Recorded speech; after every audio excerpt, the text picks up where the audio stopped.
we live. What's up, everybody? It's your girl, Lotus J, and we live at the Vibe, HighVibe Media Marketing Group, and this is our Tuesday night show, The Black of the Berry, the OG of HighVibe Media Marketing Group. So, you know, we're going to do our thing.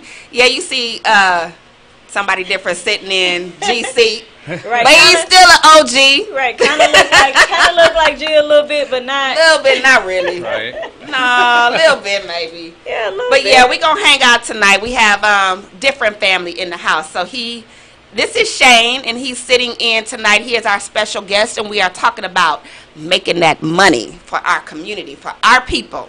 So that's what the conversation is about tonight. But before we get into all of that, what's going on, y'all? How was the weekend? Good. What y'all do? A lot of work. What you do over the weekend, Shane?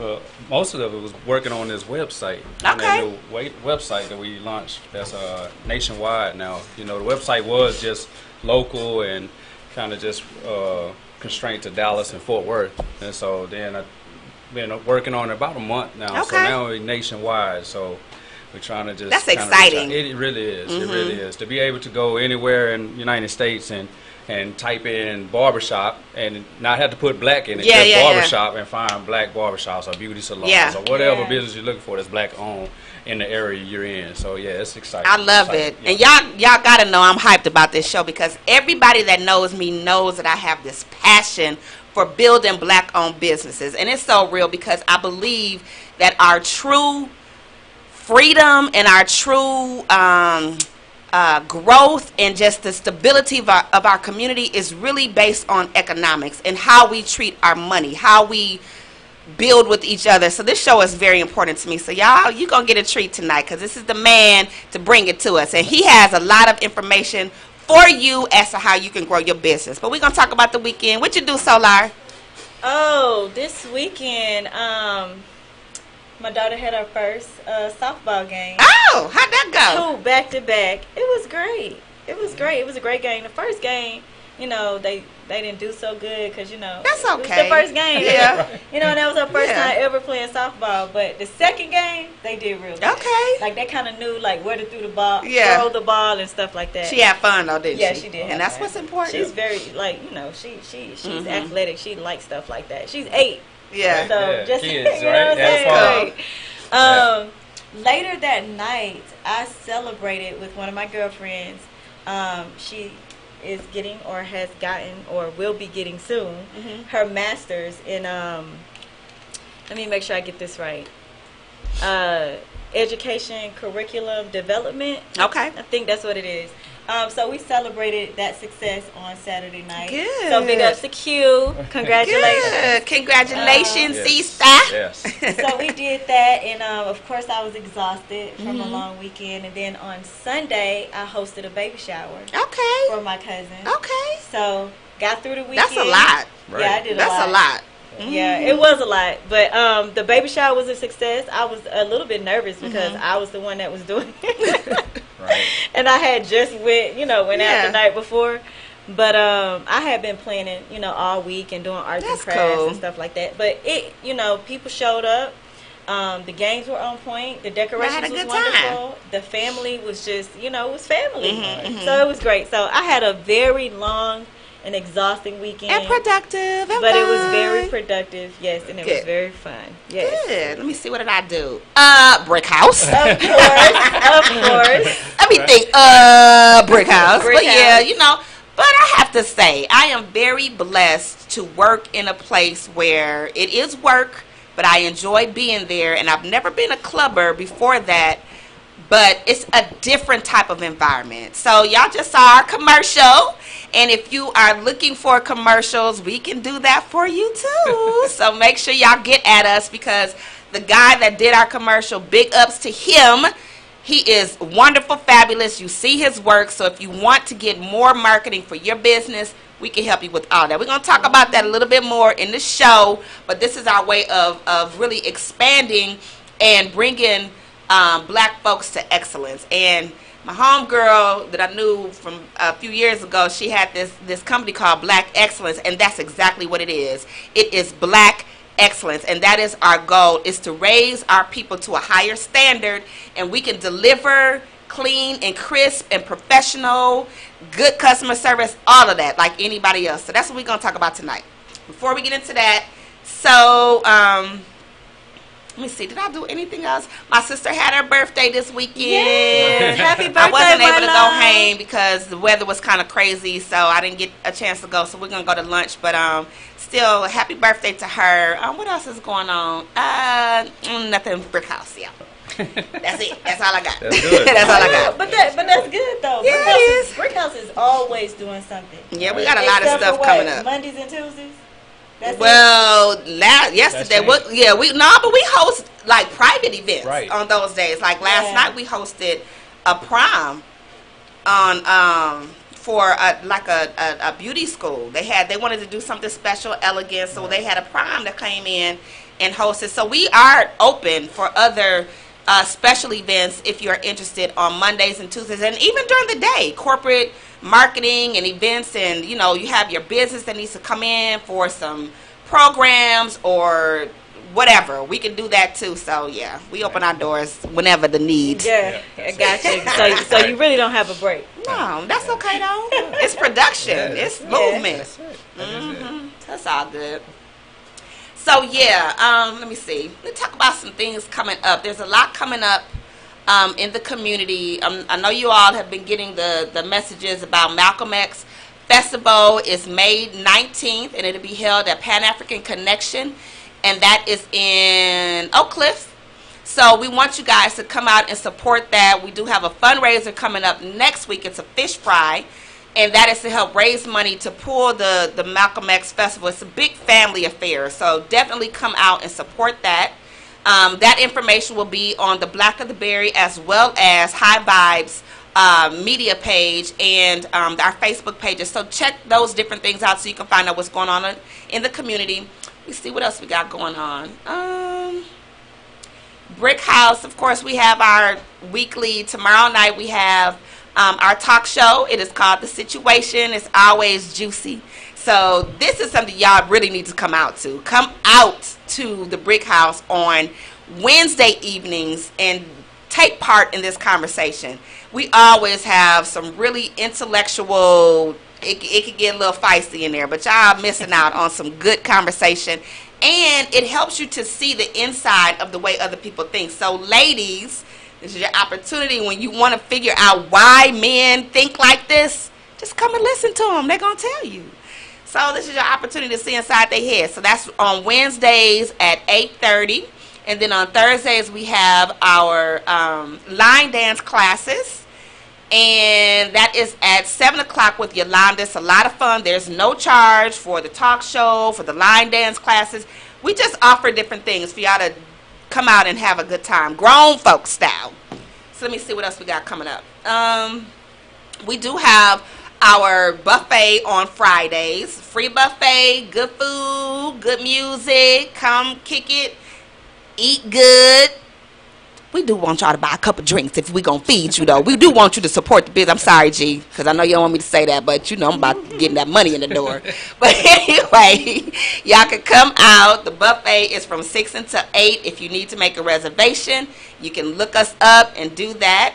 And then we gonna kick it the rest of the night. We have DJ Romeo on Friday nights. This Saturday we have our throw and shade party, and that's a lot of fun. Just get the coolest sunglasses you can find and just come hang out. We just like to have different stuff going on to give a little spice to our nights, and it looks good for pictures. So that's what we have going on this weekend. Of course, we have our Chicago step lessons every Saturday and Sunday at 6 o'clock with Gino, and that's all I got to say because I need a break. So what you got going on over there? Oh, for Black History, you got something? I do, but I was just thinking, while you were talking, I heard what you said. Okay. Okay. All of that. You got all of that? I did. I got it all. I know about Brick House. Yeah. And you know what I'm saying? Okay. I hear it all the time. I know so you do. Know.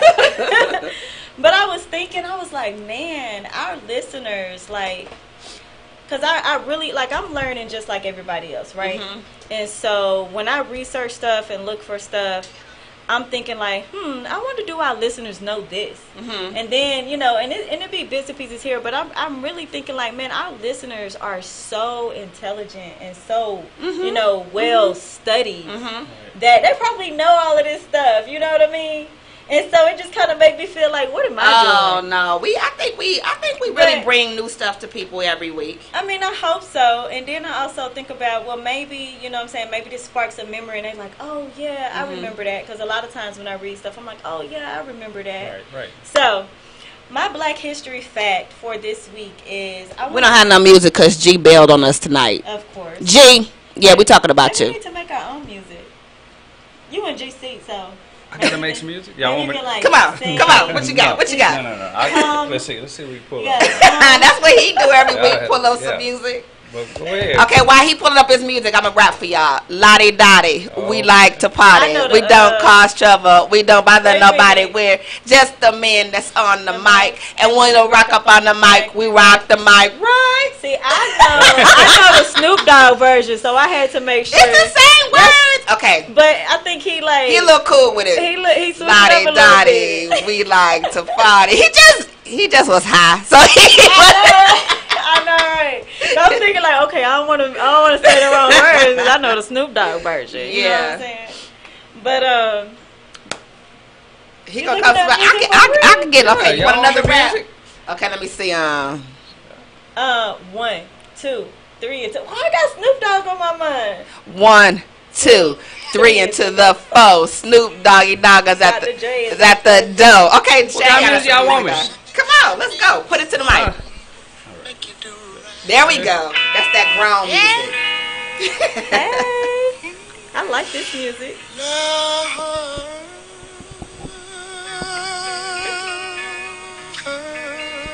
G, you got your work cut out for you because Shane bringing us grown folk music. I know. We see you watching. I see you watching. Solar knowing Usually she be passing up for the top. G, what she trying to tell you is you just ain't coming with the right music. She ain't finna have your spot. Sing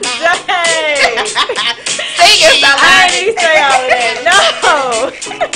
See how she going in? All right, Shay. Come on. Where your fact at? All right, so my fact is I want to talk about a black cowboy named Bass Reeves. Okay. All right. So the idea or the concept of the real Lone Ranger was inspired by him.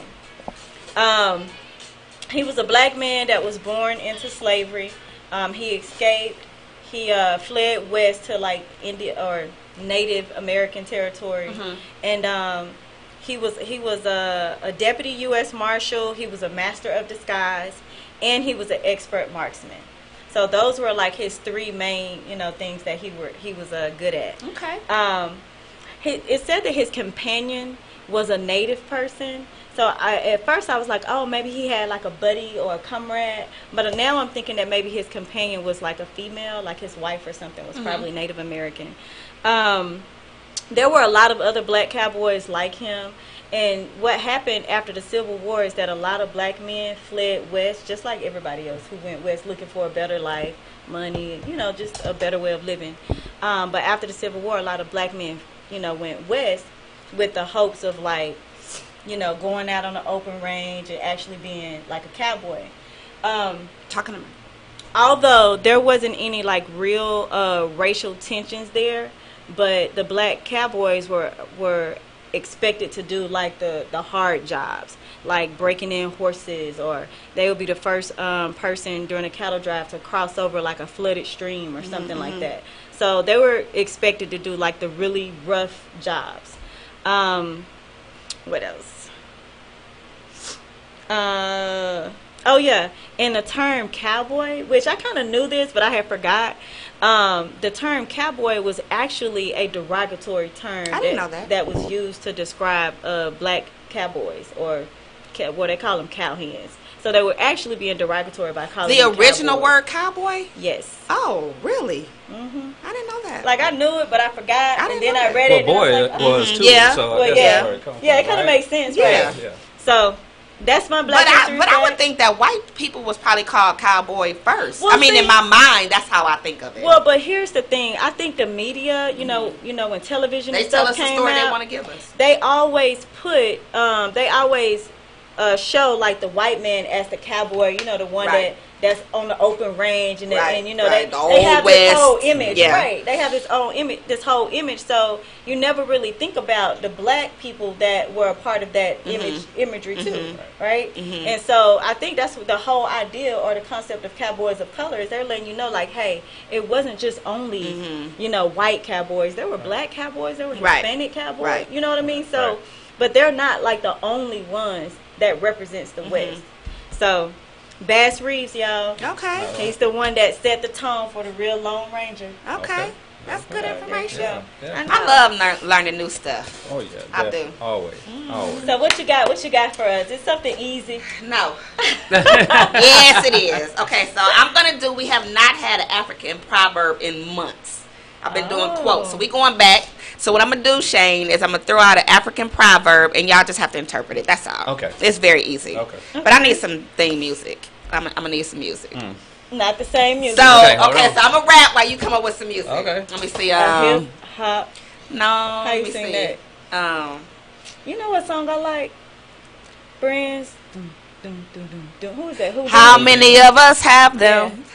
Friends. You better rap it, too. Let me hear it. I don't know the whole rap. Friends are the word we use every day. Do you know the whole rap? So because we use it in the wrong way. But you can look the word up again and again. But the dictionary doesn't know the meaning of friends. What else we like? Gee, she clowning. You ain't here. She getting it. I think you the reason she can't get the music. I can't think. I can't get my bearings right. Okay. Okay, so let me see. Is this only you? Only you? Wait a minute. It's Friends. Oh, yeah. How you gonna say is it only you? You just rap the song. No, that sounded like the beat. Only you. Yeah, it do. Okay. I was trying to mix it. Yeah. That's what I'm trying to know some music over there. Ones we can depend on. Friends. Hey. Houdini always been out. They went on. I think one of them was from here. I think they were here all the time. RJ's by the lake. I don't know. I might not know about RJ's by the lake. What's RJ? Anybody know about that out there? Y'all let us know about RJ. What lake? There's no lakes around here. Bachman Lake, right there, right off of like Lemon over in that North Dallas area, Northwest Highway. What's the name and Webb Chapel. Bachman Lake used to be the spot. Like everybody hung out there. See, we need to know some that Dallas has some amazing history. Yeah. And like, well, you know, Miss Pat. No, I was just thought about yes. But Dallas got some amazing history that I want to learn about. Miss Pat gave. I know somebody out there know about RJ's by the lake or Bachman Lake back in the day. What y'all know about RJ's by the lake? Let us know. I can't be the only old school. Milwaukee is surrounded by the Great Lakes. So I was there. I missed. You been in Milwaukee? I've been in Milwaukee, Wisconsin. Yeah, I stayed there for a minute. All right, so here go the African proverb. Y'all can tell me what you got. It's so easy. When you are rich, this is so easy. You can't even really. I mean, it's self-explanatory. So I just think that whatever. When you are rich, you are hated. When you are poor, you are despised. So it's easy, but let's just talk about that. Say that again. When you are rich, you are hated. Okay. And when you are poor, you are despised. Why is that? Oh, wow. Well, let me say it like this. For me, I think people who, like, if somebody hates you because you have it, it's their own frustration with themselves. What they don't have. About what they don't want to get. It ain't that they don't have it. They ain't putting in the energy at the time. See, most people look at what people have, and they don't understand what they had to go to get there. Like, I'm talking about the real hustlers, the people who got there. Right. You know, they like, man, I want to be that, but they don't understand all the hard work that goes in the back end, right? It's the quote that I always use, says, you know, everybody wants to be a beast until it's time to do what beasts do. Right?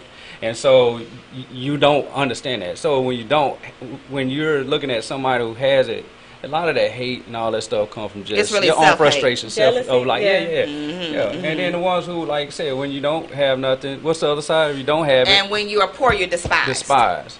They look at you like you're a burden. That despise is just that's just straight. I don't know if that's a little arrogant there because you know, if you don't have compassion for somebody or have like some kind of way of feeling like, hey, I can try to help you get up. I mean, and then you can't put.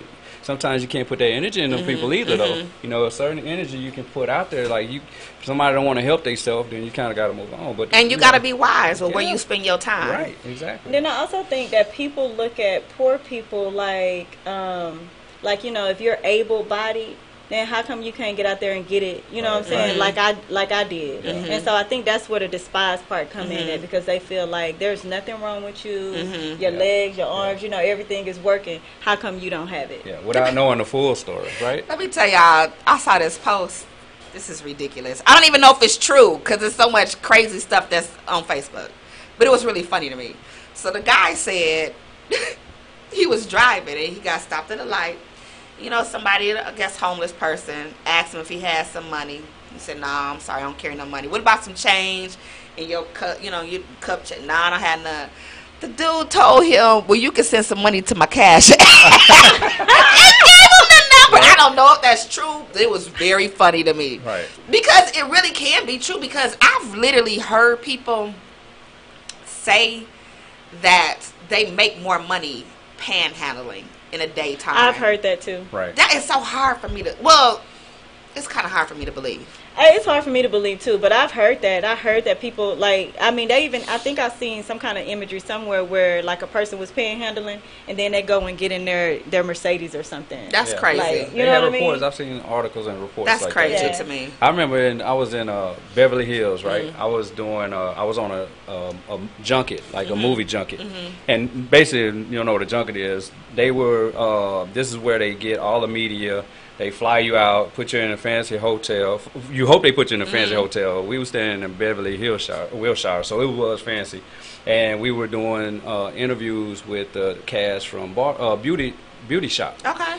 Queen Latifah and all of so. So you were media? You were covering as media? Yeah, okay. I was at the newspaper and got to go there. And so, but during one of the breaks, I went and we right there like on Rodeo Drive, and so I'm walking down the shops, and it's a Louis Vuitton shop. It's a homeless guy in a wheelchair outside of there, asked for money, but this dude got Louis Vuitton like a little blanket.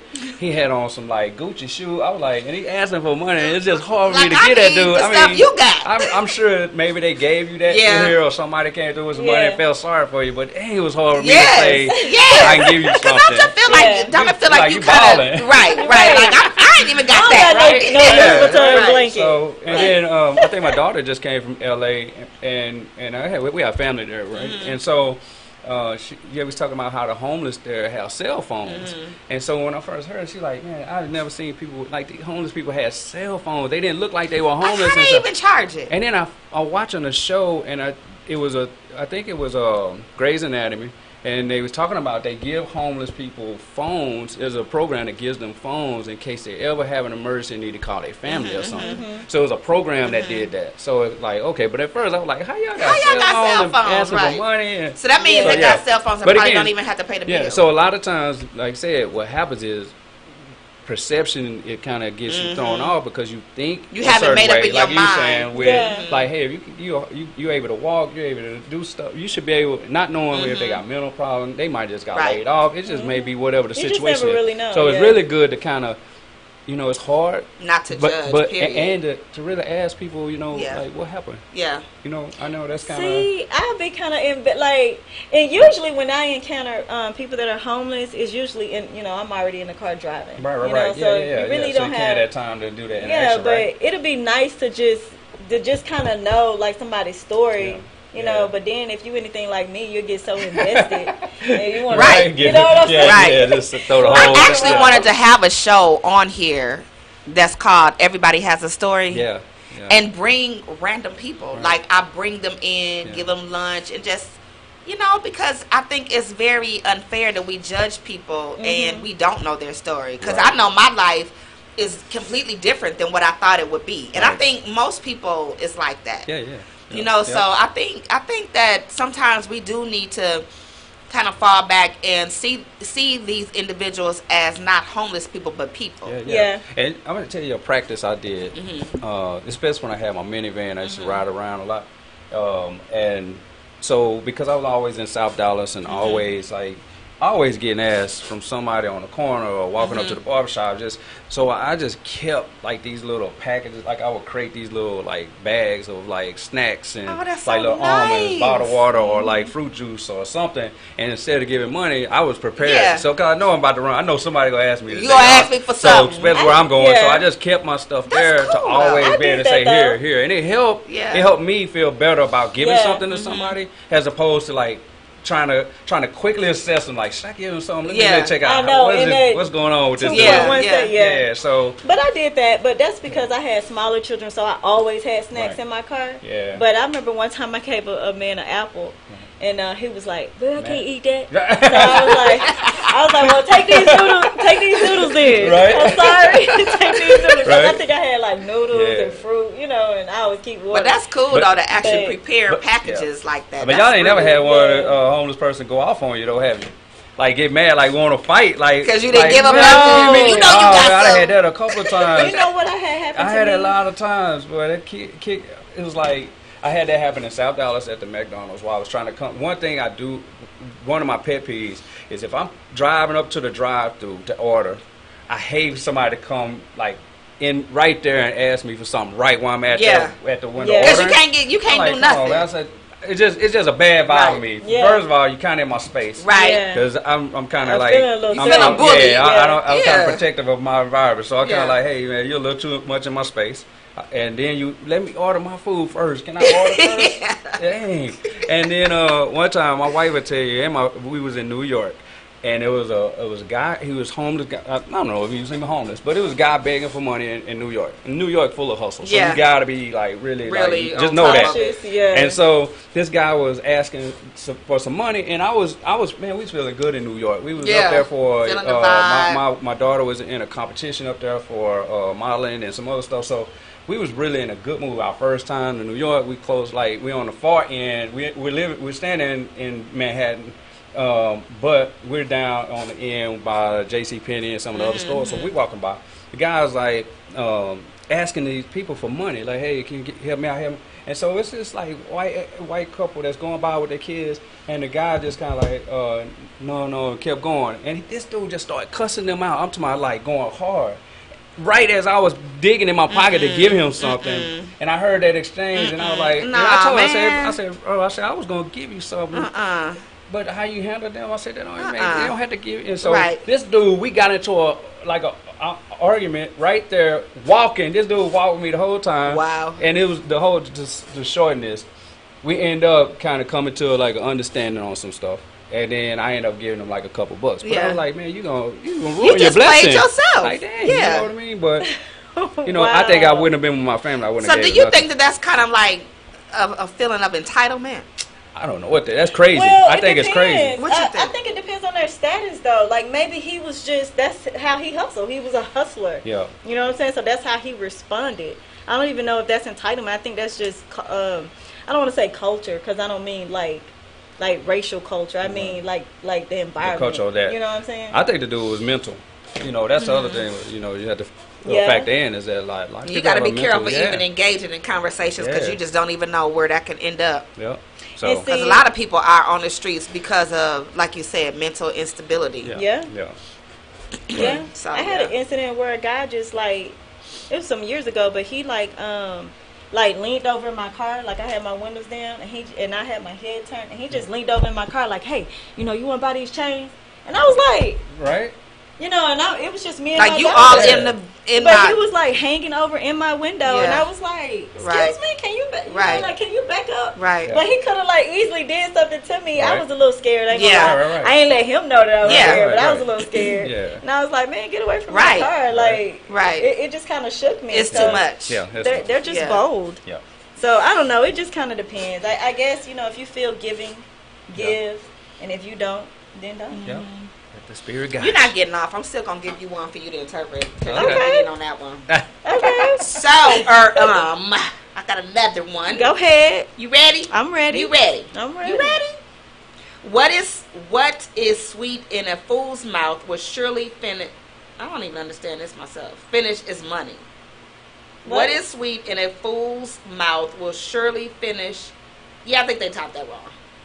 That ain't gonna work. Yeah, go with a no. Do you get that? No, go with a no. Do you get that? What was the ending? That is it. What is sweet in a fool's mouth will surely finish is money. I don't get it. Do you get it? No, I don't get it. Okay, so we ain't gonna do that one. Your brother's pocket cannot keep your wealth. I do like that one. Let me think about that. Your brother's pocket cannot keep your wealth. So maybe that means that, you know, if your brother's out there working hard for the money, that don't mean he making money for you and him. Go get your own bread. Right. And then everybody come to the table with their bread. Right. And let's put it together. We can all eat. Yeah. And we can feast together. There you go. That's what I think that one means. All right, so that was good. So, usually G does. What G usually? He usually does random and petty. Why are you? G, you need to be here. Hey, G.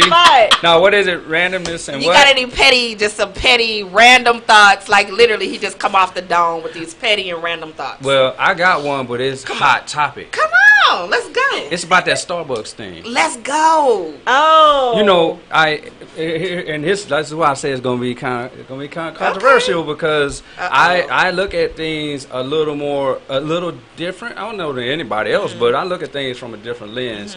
Okay, so when you talk about an establishment, like if you own a cafe or if you own a barbershop, and I'm using an example like the barbershop I go to, they don't allow people to come in and use the restroom unless they're a paying customer. Yeah. That is a rule. When they come in, hey, can I use the restroom? My barber like, no, we don't let people come in. Because they have to, because you right there in South Dallas. You got all kind of people that come. You gotta have some kind of control. You have to because there's too many people come in there and do anything, have done anything, and inside the bathroom. And so it's a way to kind of control what happens inside your shop, right? And so when I looked at the incident that happened with the two guys, wait, let's set it up. Yes. So the incident is, I know most people know that everybody's going crazy because these black man was sitting inside of Starbucks minding his business. Two brothers. Two guys. I thought it was one and he was waiting on his friend. Two guys that waiting on the guy. Oh, so two was waiting on the third one. Yes. Okay, so it was two brothers inside of Starbucks waiting on the third guy to come for them to do whatever. To meet. Like we always do. Like we do at Starbucks. That's what we do at Starbucks. So apparently some of the white patrons were whatever. No, it was a manager. Well, I thought it was a customer that complained first. It may have been. It may have been to the manager. Yeah. But anyway, long story short, the manager ended up calling the police on the guy as he was trespassing. So now I'm throwing the ball back to you. Okay. So as I break that whole situation down, right? You break down the fact that if the manager came to the guy and say, "Hey, y'all need to buy something," because I put myself in that situation.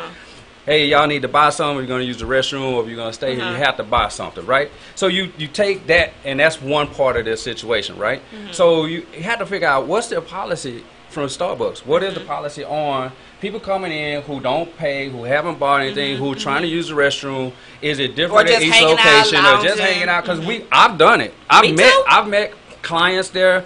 I've met people there and I didn't buy anything, or I've been a couple times where we just use the internet and just there, or sometimes I just find somewhere to kind of relax. I see college students doing it. So you have to figure out first, what is their policy? Because if the policy is you can't use our restroom unless you bought something, then you don't let nobody and the manager use it said it, then my first thing is, why the dudes just didn't go buy the cheapest thing in the store first? Go buy a bottle of water. Well, maybe they didn't have the money. Maybe the other guy was paying. Maybe they just didn't want to buy Starbucks stuff. I don't know. But so she may have been acting on the premise of, hey, y'all need to buy something if you want to stay here. If they say, hey, we're waiting on somebody, this and that, and then she's feeling like, hey, that's not what it is, and she calls the police, to come. Now you go to phase 2 of this. So you got the issue with, was the woman using a bias about them being black and coming in and using a restroom or just hanging out, and then them saying that, hey, we just waiting on somebody. Because what if anybody could say that? Hey, I'm waiting on somebody. What if it's a bomb? What if it's anybody that's in you can paint that picture any way you want. So she calls the police because she sees she can't handle getting them out. They're not going to get out. They haven't got out. Police show up. Now everybody was talking about the police. Well, the police come in. Now the police come in and say, hey, look, the lady called the police on you because you haven't bought anything. Whatever their policy is or rule is or whatever, they have the right to say you can't be in here. And so if you got police sitting there telling you, hey, you need to leave until the guy comes or whatever. I've been in situations where police are just trying to get you out of there so they can kind of calm down the manager and the people who are on the place. So and then get outside and like, hey, this is what the situation is, man. Just stay out here till you got come, y'all go back in or whatever. But when the police ask the guy and say y'all have to leave, we get so adamant on being wronged so much. It's like a little kid. Like, I mean, we get this thing when we feel like we're being wronged that we become totally stubborn to what's going on. If the police ask you one time, hey, you need to come out because people said you're not supposed to be here or whatever their rule is, we've been called here to get you out of here. And then you sit there and say, I'm not leaving because I haven't done nothing. Okay. Now the police ask you again, we need you to get out of here. These people are giving you a demand. So now your issue is no longer with Starbucks. Now it's becoming about police and you're bucking this authority, even though you feel like you're being wronged or whatever the case is. You've been asked twice. More police come. Now they ask you a third time. You still do not get up and leave this place. Like the hell with the police. I don't have to do what you say inside somebody else's business or establishment because I feel like I ain't did nothing wrong. We beyond if you done something wrong. The police, the authority have said, get out of here. You don't want to get out of here, so now we're going to handcuff you and take you out because you're resisting everything we're saying. You're not resisting the arrest, but you're interfering with the process of getting out of this thing, getting out of this situation where it could have been resolved some kind of other way. I put myself in that spot, and there's no way you sit there and defy the police. All that extra video and viral stuff could have happened outside the place, and then y'all could have protested. These folks called the police on us. We had to leave because our guy wasn't here yet, a friend we was meeting. And then you talk about it out there. But you go through all the process, getting locked up. And so I just think that, like, I know a lot of people say, well, it should be on us, like with the police brutality. Like they always stress that, well, we need to act different and handle it different. And to what they're saying has a lot of validity. We do have to understand the situation. You got to learn how to play the game. You have to. Well, I mean, it's not so much. For me, it's like, what is the process of what happened and how do I do have a different. I feel like one, I would have bought the cheapest thing in there.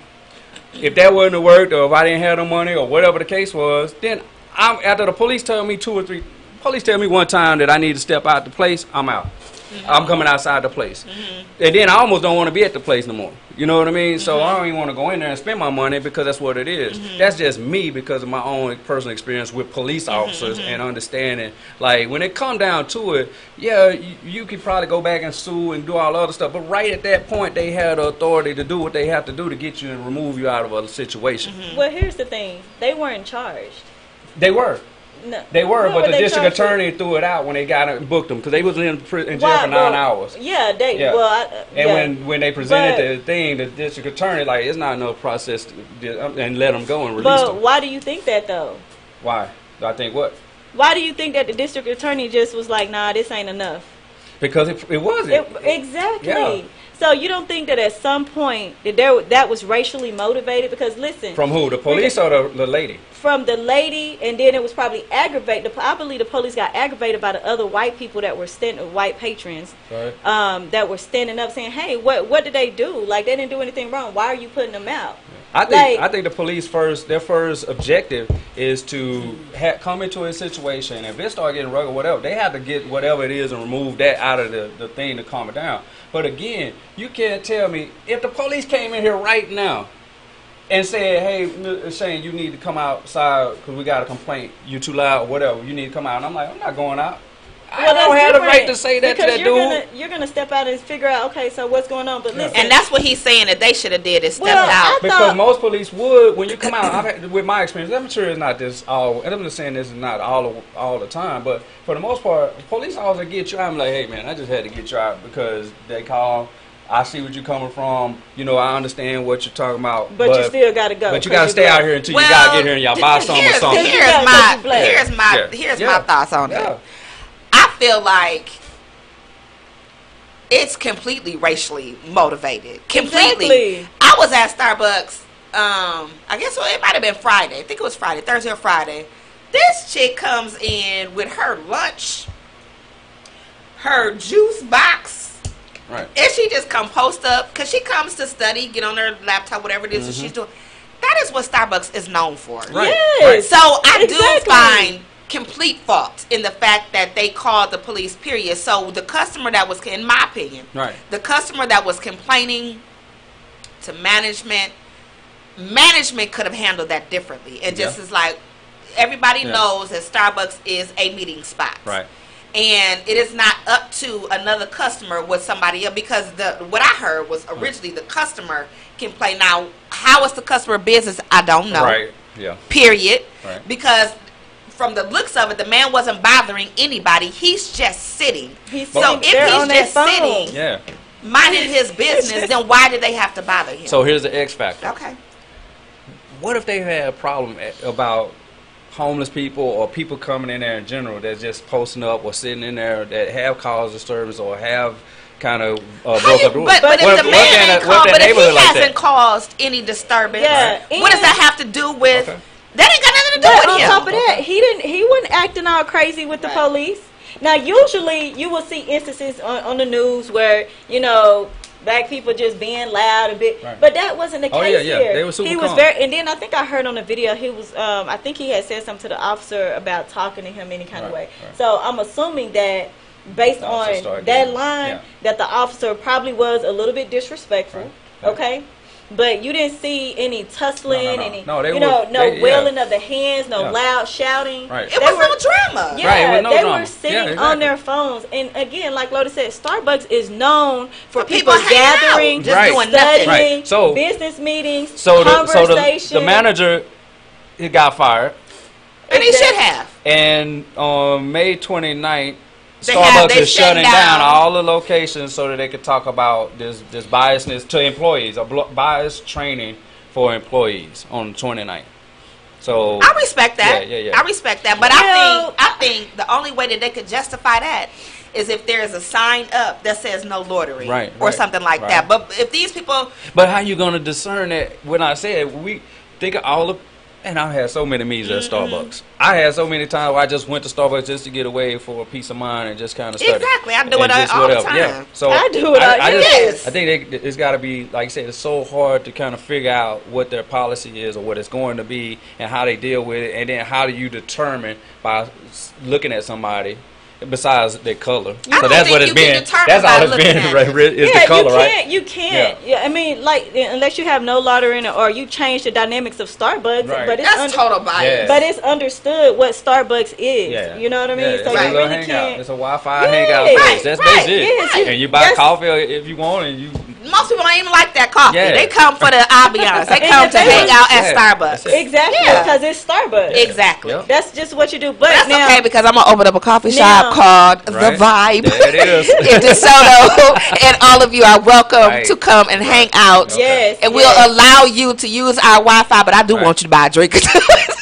Now, what I do think is, I think that I don't know if Starbucks itself should be held accountable for the actions of one of their employees per se by people boycotting Starbucks, but I do understand the statement that it would make. I think black folks are tired. I understand that. Yeah. Because then they just hired like somebody in main position for Starbucks that was a black lady, right? They just hired one of their main executives is a sister. But I understand the statement. But I say, you know what? If we're gonna do that, like, how about we just don't just do it for Starbucks? We just I do kind of understand what you're saying, though. Black business directory. How about that? You know what I mean? Like, let's just go. Which is what we need to be doing anyway. Exactly. Which is another hot topic. There you go. Because I was having this discussion too, because like I said, you know, with the Black Business Directory and any kind of thing where we're saying let's shop black, let's spend black or whatever, like how many people really want their own schools, their own stores, their own banks, their own, I mean, like for us, like as black people, and we all really strive for that. And then it's to a point where it's a reverse of segregation. It's like we want to be segregated to have our own stuff. And to what degree or to what extreme do we go that route? And where we try to tell everybody about unity, now we create our own like separation. Like I said, a reverse thing of we're going to discriminate white people or anybody else because we need to spend money with ourselves. And you think about how that culture would look and what that would mean overall, and definitely economically, you know, it's going to be empowering. And like, or you figure out, look at the other people who do it to what I consider do it kind of, I won't say successfully, but I think it's a good model. It's Asians. Asians, like they got Asian banks. Yeah. No, Asians more than Hispanics. Asians got their own banking. They got their own doctors. They only use people in their own. I mean, they are really big on if it's a Chinese doctor, got a Chinese patient, Chinese this or Chinese store, Chinese barbershop, whatever it is. They and they have others too, but primarily. And so you figure out, but are they to the point where they're exclusive, where they like we don't spend our money with white people at all? Which that's not happening because I see too many of them in Nordstrom and everywhere else. But I don't think the answer is. Okay, so we gonna get into let's get into our topic. Just wait a little bit because it's such a good topic. I need some more music. So much. No, we get ready to do Well, we there. Let's just roll. Go. Let's just roll. Go. I mean, it was a good segue. Right, Your petty was a good segue into what we're talking about. So I think that black folks are at such a disadvantage economically that we have to. This is just my opinion. We have to, on purpose, spend money with our own people because there is absolutely no power if you don't have economics and you don't have politics. Right. Like, I ain't there with the politics, but your uncle done drilled that in my head so dang on much. Politics, judges, the senator, whatever. And I get it. I just don't have no faith in the political system. Right. However, the economics, we can't do nothing without any money. Okay. And nobody else it's not going to come from other folks because they don't even care to do business with us like that because the world has demonized black folks to the point where we're the last people that they're going to. I was watching Claude Anderson and I sent y'all the link. The Rock Newman Show. Right. And Claude Anderson was on there and he was talking about how black folks are permanently at the bottom worldwide. Right. So it has to matter. It has to be some kind of fire lit under us to say we're only here because we allow ourselves to be here. Right. Okay. Because we have almost the greatest spending power. Right. Because we spend more because we don't have good saving habits. Right. So that's a problem, but it's still a reality that we still taking that money somewhere else. We don't have knowledge of money. Period. Like we're not taught that. You know? And there are so many different things that go with that. It's the insurance policies that we're lacking. It is the health and dental and medical. It is the getting student loans in order to go buy frivolous stuff that you don't need, and people, they taking out student loans and then they go spend that money shopping and buying designer bags or and to red take care of bottoms. Their family. But that's different though. But I'm talking about frivolous, unnecessary spending. We don't have good habits, right? Because we weren't taught that. And I think a lot of the reason is when you have so many people, you had a whole culture, a whole community of people who had nothing. So when they were in a position to have something, they wanted to get what they could, or at least look the part. But it still left us in a situation where we're spending, but we're not bringing any money back home. Right. And that's why we're struggling the way that we are. Yeah, I agree with that. So. And so it's definitely, like I said, that's the reason why I started the company was for Tell us about your company. What's the name of it? The Black Business Directory. Okay. This is our 11th year. You can go to find us on the website is go blackbusiness.com. So goblackbusiness.com. And so basically that's what it is. It's trying to connect and trying to find place. So when you go wherever you're at, you can find black-owned businesses, especially with Dallas being a transplant city where people come from all over.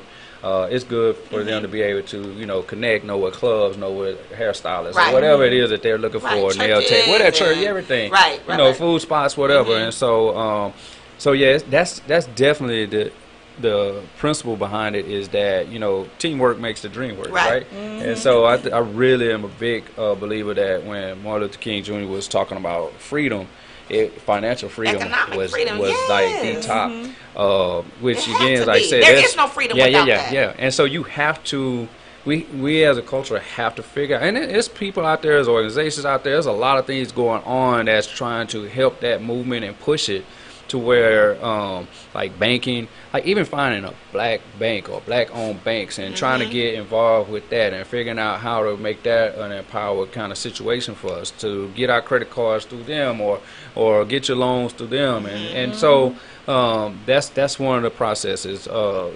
Finding a black dentist, black doctor, and one of the things I always tell people is like, if you go to, like say for instance, we take black out of the equation.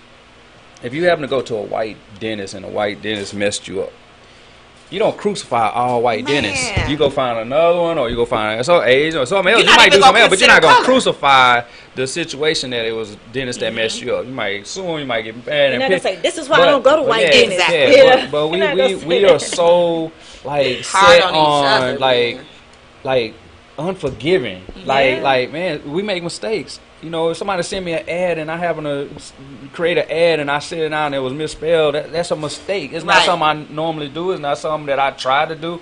And then like that's why I don't mess with black design, ad graphic design people. They this or that. And so we have got to get to a point where one, like whoever's doing the service has to be on top of their game, just like any other professional, no matter where.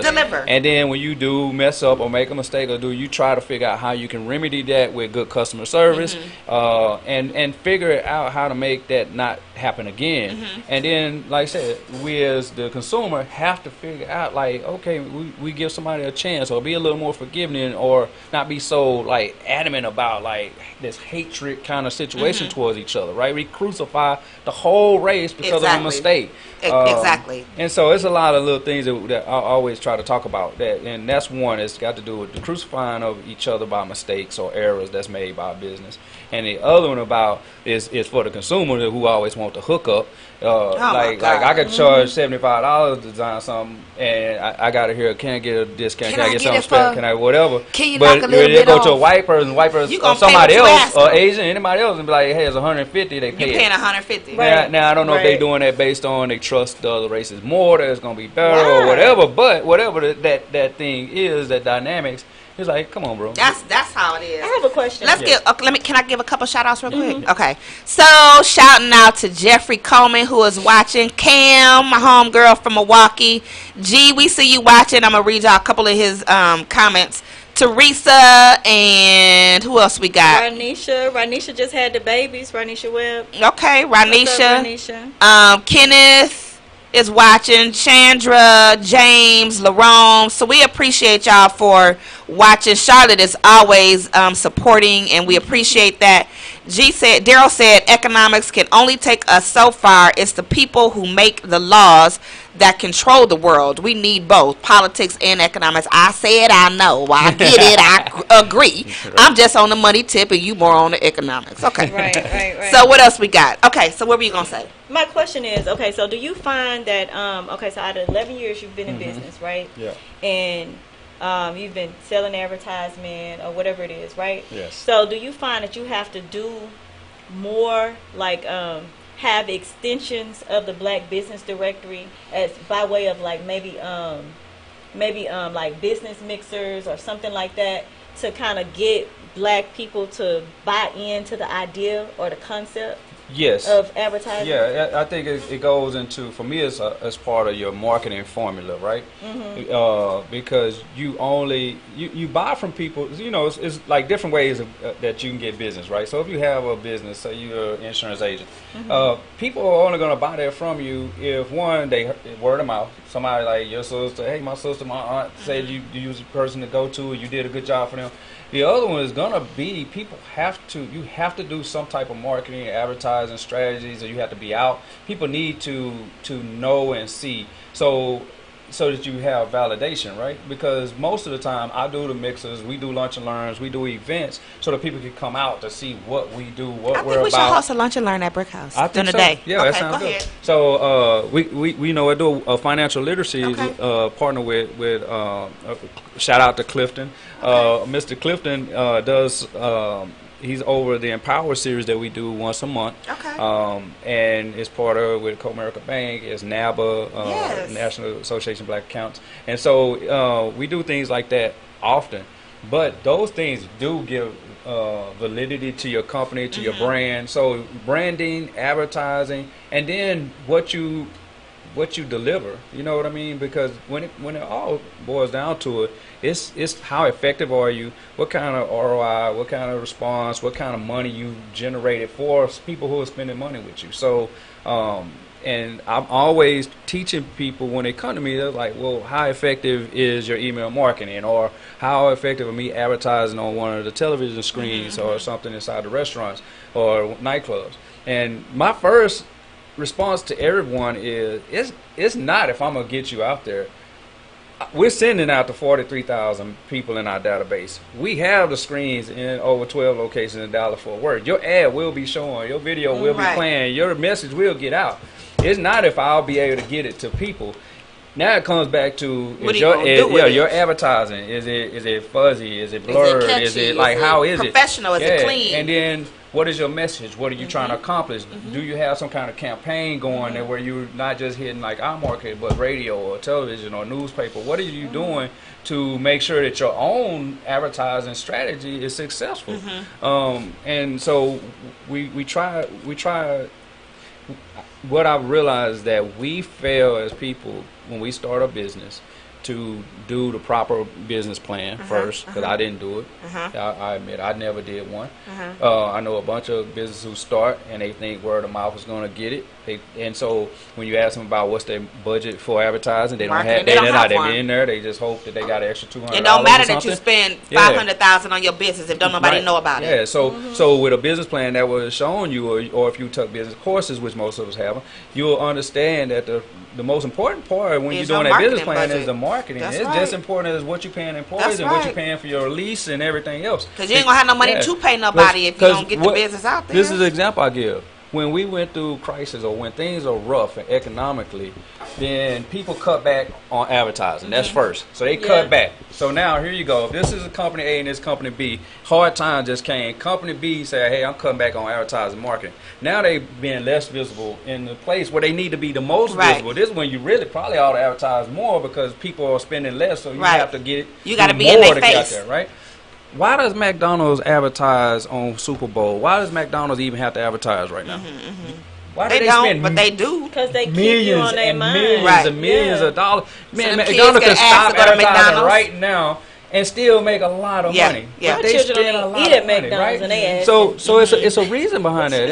It's part of doing business, and we fail to try to make it. Even if you cut out $50 or $100 a month to try to do something to advertise your business and find ways that's effective. And then, like I said, the black business director, you may try with that. You may try with somebody else in the know, which Teresa Taylor does a good job in the know. You got Dallas Black. You got all these online avenues and newspapers and stuff. So you try to figure out what's HighVibe is getting in there. We getting in the game. Yeah, so you figure it out. And so it's just a learning process. It's like we talked about finances, not being taught finances. We also have to figure out when we own a business and we're running a business or starting one, we have to understand that marketing and advertising is key. And so it's a whole segment on that part. Let me ask you this. I want the juice. What's the hardest part about dealing with black folks in business? What's the hardest part? Yeah, I don't think it's a hard part with me. For me, it's not something hard. I will say this. It's not something, and I don't think it's a black thing. I just think it's just like I said, the lack of the knowledge of it, and that is when people come to me to advertise, they don't have anything they don't have anything ready. So you're talking about they have no logo. Some people don't have a logo. Some people don't know, what they want to put on the ad, and so. That's one of the biggest things is like trying to get not being advertising prepared. and like, okay, y'all don't have anything, so it's like from scratch. I don't mind that because that's if I'm helping you that's build kind of to an opportunity for you to kind of spread that business. Yeah, exactly. Like, I can here I know somebody does this. I know somebody does videos. Right, I know somebody does this. And then I always try to give people 2 or 3 options on websites, graphic designers, other advertising outlets besides my own that they may try or may be willing to help them. Or like Dallas Gospel Connection is one of the places where a lot of times I get stuff that's got to do with like Christian based or faith based, and they were like, well, "Can you?" Yeah, I have an audience for that. But I know a guy who has that's a specific audience he has, and a good friend of mine is Michael Caesar. And so I'll direct them to that. I was like, hey, you might want to try him. That may be a more beneficial thing. Yeah, because I'm not going to try to just get your money so I can get your money. I want you to what's best for the person.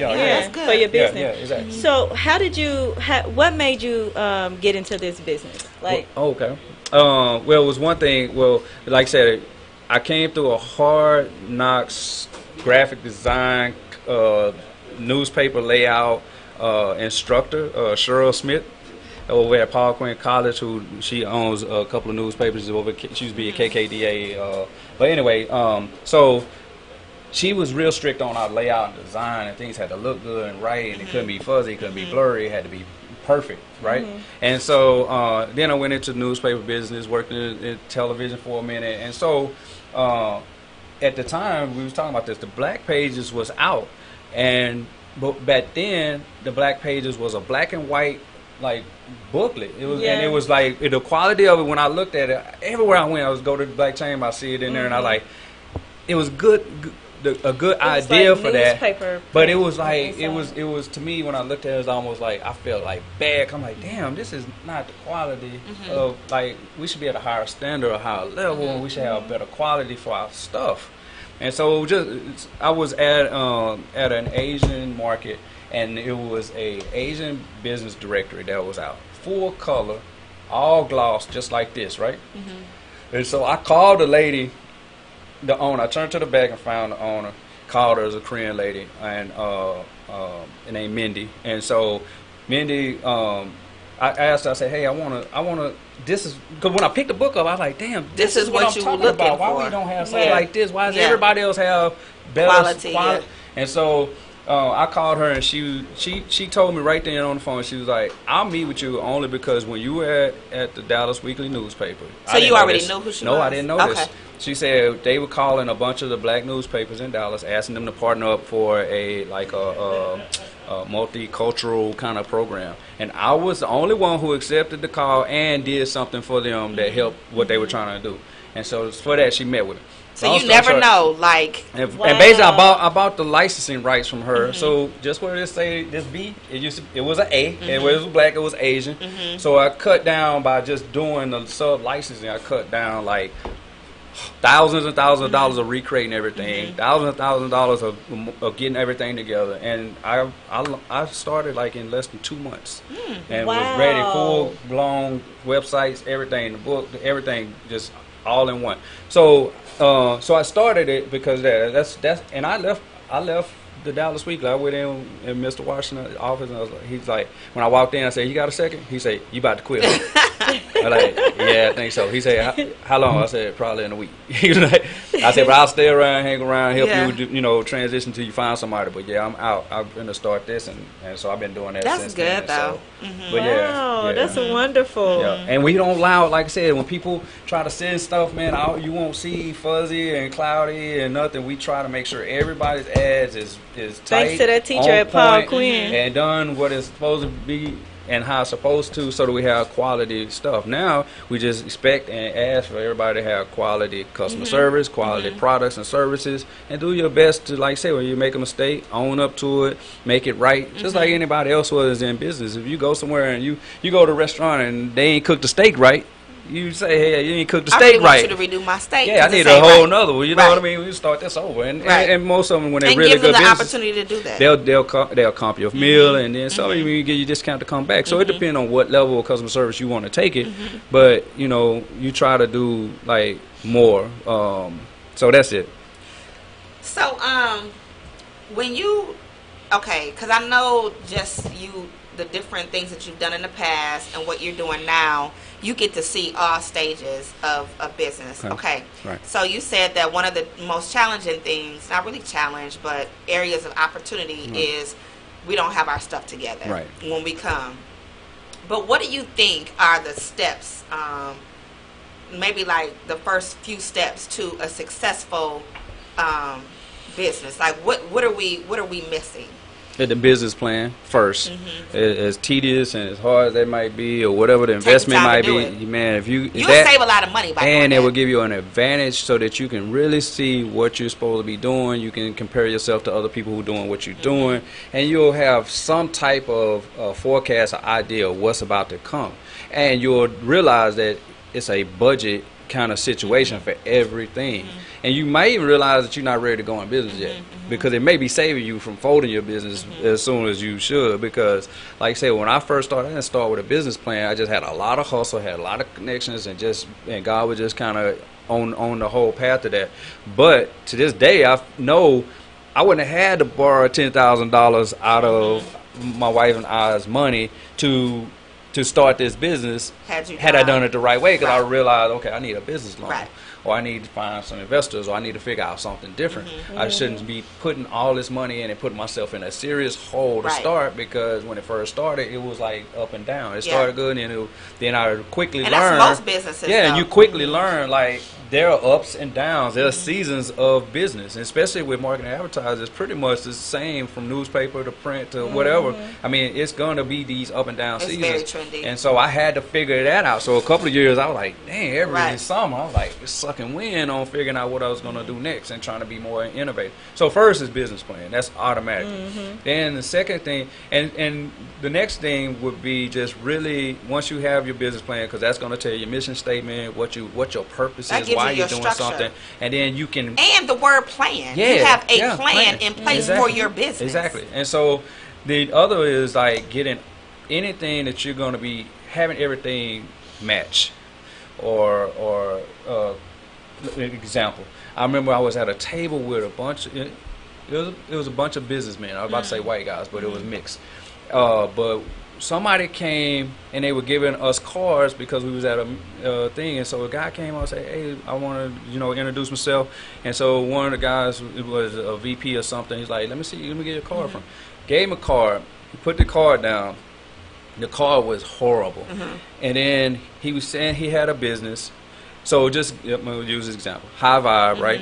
HighVibe was the business, but his email was Thug Life at Hotmail, or something like that. So it doesn't correlate. There's no rhythm or rhyme to it. There's no logo. There's no nothing. And so to some people, that is getting in the door, not getting in the door. Yeah, because that's your presentation. Yeah. So you have a lot of people who have a Gmail or Yahoo behind whatever it is. But my advice, and from what I've seen in practice, and what gives you like real validity and structure, and showing that you really got your stuff together, is have your website, have your business cards, have your email address all to the same domain or same system if you can.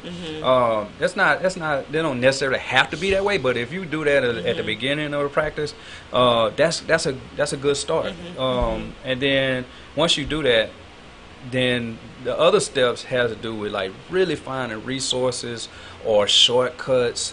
For us, really like starting like a small business, like knowing that you can like doing QuickBooks online, or figuring out how to do your own stuff, your financials, or knowing how to like maybe use Constant Contact and figuring that out, and other things like eVoice, or like an eVoice is basically eVoice, eFax, whatever. It's basically like if somebody call my phone right now, they call my 866 number, then it'll go through eVoice. But I get a thing on my phone says BBD, lets me know it's a call from the Black Business Directory. Right. And so you know the difference. Yeah, and I have extensions set up for everybody, and now I'm gonna have to do extensions for different cities or states or whatever, so that the calls are directed. And when it comes in, say this is called Black Business Directory from Denver or from what. So I use that as a way because I don't have a set office. I don't want to use my home phone. I want to use my cell phone if I can help it. So you use something like that. You use it's there's a lot of stuff I use. Some stuff I try not to tell too many people because it'll really kill a lot of other people's business. Yeah. But if we really cool, if you really kind of, I'll tell you some other shortcuts that you can use. That's not illegal. It's not nothing like that. It's just shortcuts, and it's helped me survive. And then you just figure that out, finding out what you need to do to operate your company, your business, and do it efficiently. Find whatever the discounts and insurance on your business if you have to have it or need it, employee insurance, and so then you have to start knowing if you're hiring people and some other stuff like that. So it's a lot that goes into it, but just the basic stuff, man. You want to have a business plan, you want to have your marketing and your advertising stuff together, you want to have your website or social media game type, find some interns, and that's a struggle, because one of the things that I really struggle with is and you're right, interns and taking advantage of different opportunities is really smart. Yeah. And collaborating is something that we do not do. Definitely. Good enough. I think when we can actually learn how we benefit by working together, like the little conversation we had before we started the show. Like, okay, this is what I bring to the table. This is what you bring to the table. We can both, how it work. Yeah. But people, I think, are so afraid of sharing the pie. Yes. Yeah. But what you don't understand is the pie get bigger. Yeah, it does. You gonna eat more. And for the most part, you're not doing all the work anymore either. Right. I do that with a friend of mine, Edric Laney, who has Southwest Billboards. He's the guy who has the trucks that have the ads on those, right? And he and I do stuff together, and he'll call like, hey man, I got these for this, and they want to do this and that, and we've already got a agreement what we do, and then he get his money. I do not mind giving him his cut when I didn't do anything. He done it all and sending me the stuff ready like I need it, and I'm just so and I make sure I get him his money. Like, here you go, so we can keep it moving because I like that. Everybody wins. So why do you think people? I mean, well, I know we had asked this question before. I guess I just don't really understand how people can't really see the dynamics, like in sharing information. You know what I'm saying? It's a mentality. It's a state of mind. State of mind tells you like, I work for this, I got this, and I ain't trying to do what you do, I ain't trying to share with you, I ain't trying to give. And so it's a state of mind of like, I'm just gonna, I don't want, it's just the trust. Not so much as sharing ideas, because I know people will take your idea, you know what I'm saying, if it's something that you're thinking about implementing, and then somebody who has the resources, or more resources or connections will go and do it. But just the stuff that you were sharing just now, you was like, you were saying like the little shortcuts. You need to find out what you need to operate your business, and there are shortcuts to do that. Like stuff like that. That's not taken away from your business or their business, right? Yeah, sometimes it is though. Really? Yeah, I got a prime example of it, and I'm telling you, like, put it this way, there are resources that would like cripple graphic design companies, right? Because it's companies that you got to think worldwide. Worldwide, I can find somebody in India to do a graphic design for $5. Can I have that number?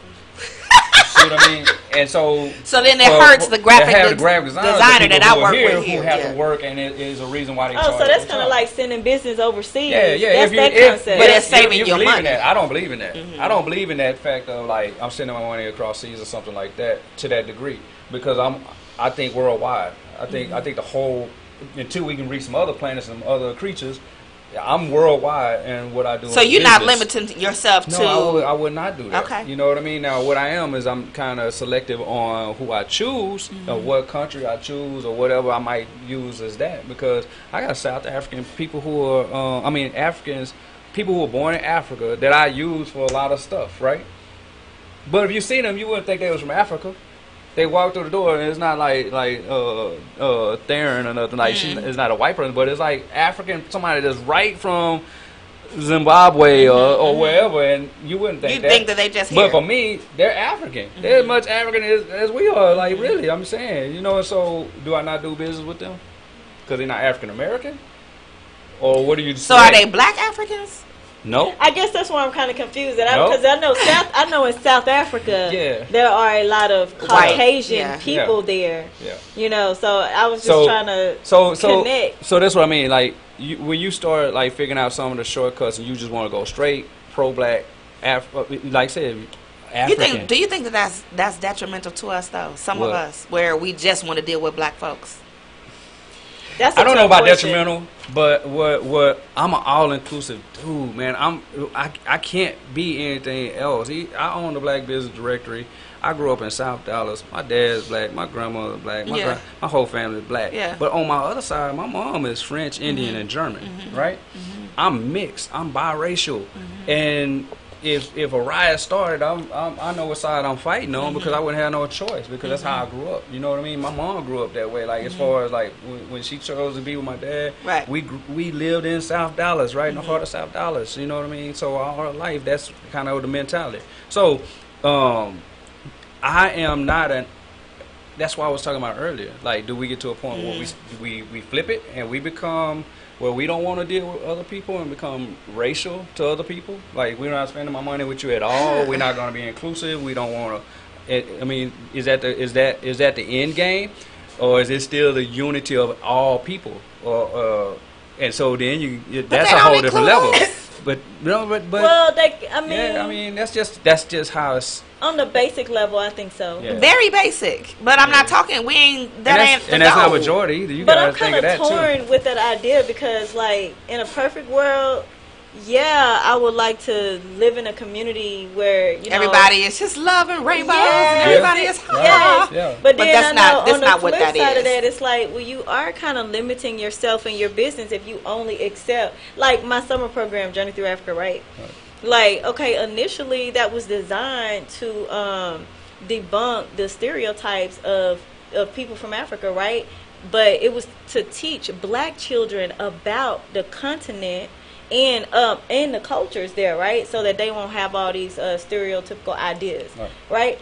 But I always ask myself, if a white family wanted to sign their daughter up for this, what would I say? Yes. Right. You know what I mean? Yes. Like, I wouldn't be able to say no. Right. But initially, when I thought of the idea, I didn't have white people in mind. Right. You know what I mean? But as I was doing it, I was thinking, well, dang, what if I get white people or Hispanic children? Right. Yeah. You know, other races. What would I mean, I know I would say yes. I wouldn't be like, hell no, you know, I wouldn't do that. Yeah.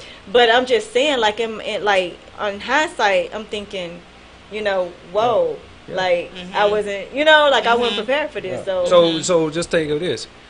If I get a group or organization that came to me that wanted to advertise, promote their stuff, that was white, but all the programs and all the money that they raise and all the stuff they do is for black kids in inner cities. Like, do you say, no, I don't want to do that? You are a program that help. If you get down to it, NAACP and some of the main structures have white people that really did and fought and put some stuff down and help, you know what I mean, to some degree. So what if McDonald's wanted to buy the back cover? Oh, McDonald's can have the back cover. But I would definitely be trying to get like Mr. Parrish or somebody who's a black-owned franchisee that wanted to do stuff for that. Yeah. Okay. So, and the same thing you'll see in here, Comerica Bank, because I got Comerica Bank in here, and I got not white-owned at all.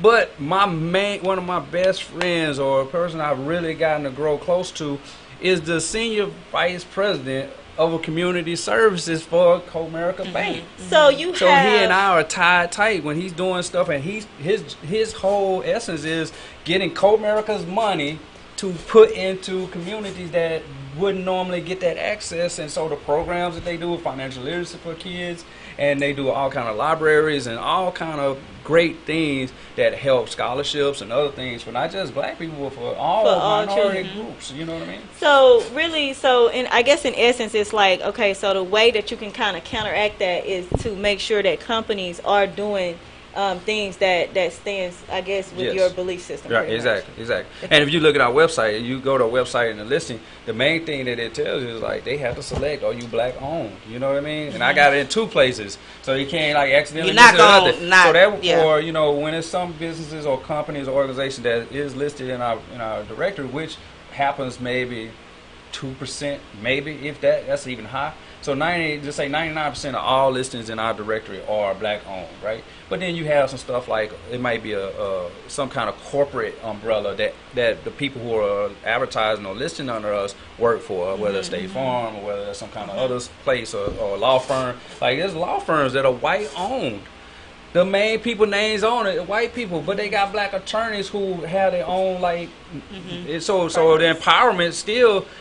Do you neglect them because they work for the white company, or like, I mean, so you get real technical on who you include and who you don't include, and so that's where I just think we have to be on purpose with our spending. Yeah, I think because we are so far behind that we have to look for ways to support black-owned businesses. Exactly. Yeah. However, I also think that doesn't mean that you should have to not go to Papa Do's.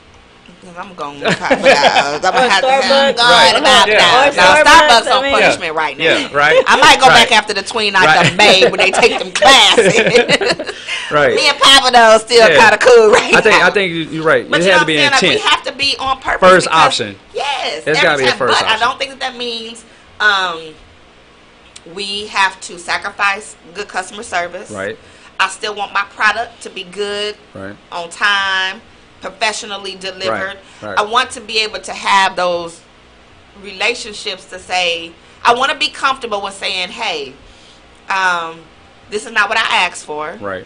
And be able to give that feedback and help businesses to grow the way that they should. But we have to be in position where we can accept that. And I think a lot of us struggle with that. Right. Like, we don't like a lot of constructive. None of that. It gets combative. Feedback. Yes, we get in our feelings, and we get very protective of our business, and we take everything personal instead of saying, okay, hold on, let me fall back. Right. What could I do? Because this is my business on the line. Right. So at the end of the day, when you come in HighVibe, this is all I can associate. Right. You come in HighVibe, you come to Brick House. I want your experience to be nothing less than if you went to Fishbowl or to any other club that's owned by somebody that don't look like us. Gotcha. I'm with you. So, and I think that's where we need to do we boycott the black businesses that ain't acting right and go to their competitor that's black owned? Would that make a difference? I think sometimes if you go to one restaurant and they like, hey, no, not the first time. Right, there you go. No. Okay. Yeah. But I think in all honesty, I think that we need to address issues. Yeah. And then once we've done that so much and you're not getting in that, I know I'm not. Yeah. You don't get my money just because you black, I'm black. Exactly. Because I still got a product that I want to go home with. And you got options. And you have to, and so that's and it's my money. Yeah, that's why I say that, like, it's important. Like, if you're listening right now, you own a business, or you know friends, family, whatever, tell them to go to goblackbusiness.com. You can register your business online for free. Right? Go Black business.com and register your business for free. And then I'm saying that because what helps this whole dynamic is if we have options. Right. So when things aren't like they're supposed to be, or people don't want to stand up somewhere, then you have an alternative and an option. And so and then we try to do some things also where we have like client spotlights or and when we get people who in the review system, like our directory online now is designed just like Yelp, just like Airbnb and Foursquare, to where people can review, they can write reviews, they can rate, they can do all the stuff you do on Yelp, right?